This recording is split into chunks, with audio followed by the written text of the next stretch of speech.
దండాలమ్మా. మహారాజు గారు వచ్చే సమయం అయింది.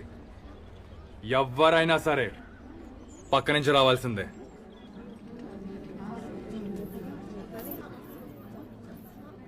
రండమ్మా.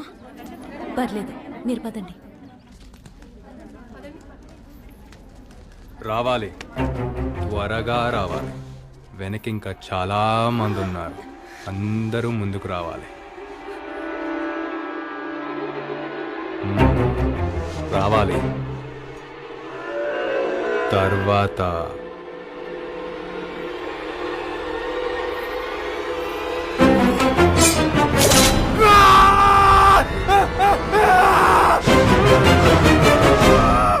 బంధించండి, దాన్ని బంధించండి.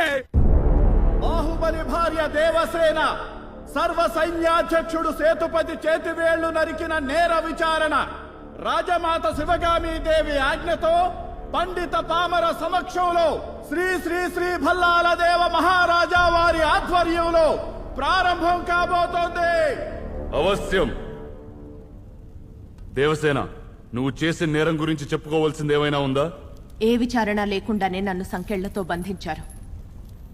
నేరస్తురాలినని ముందే తీర్మానించారు. ఇదెక్కడి న్యాయం? నువ్వు నిర్దోషివం తేలే వరకు నేరస్తురాలివే. ఇది మా మాహిష్మతి శిక్షా స్మృతి. ఆటవికులు సైతం అసహించుకునేలా ఉన్న ఈ పద్ధతులే మీ శిక్షా స్మృతి అయితే మీ శాసనాలను మంటల్లో తగలబెట్టండి. మీ న్యాయ శాస్త్రాలను గంగలో కలపండి. మీ రాజ్యాంగాన్ని ఉరి తీసి పాతరేయండి. మతిలేని ఈ రాజ్యానికి మాహిష్మతి అనే గొప్ప పేరొకటి. దేవసేన, ఈ మహోన్నత సామ్రాజ్యం గురించి ఇంకొక్క మాట తప్పుగా మాట్లాడితే పెద్ద పెద్ద విగ్రహాల వల్ల, ఎత్తైన సింహాసనాల వల్ల మహోన్నత స్థాయి రాదు రాజమాత. పెద్ద మనసుంటే వస్తుంది. అదిక్కడెవరికీ లేకపోవడం సిగ్గుచేటు.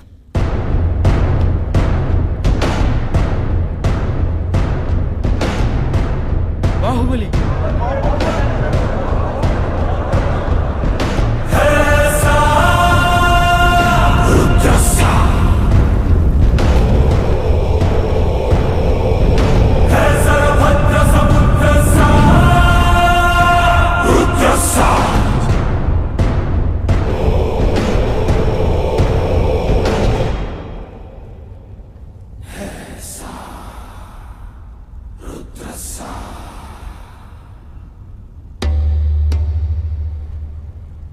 అసలేం జరిగిందో నువ్వు చెప్పు సేతుపతి.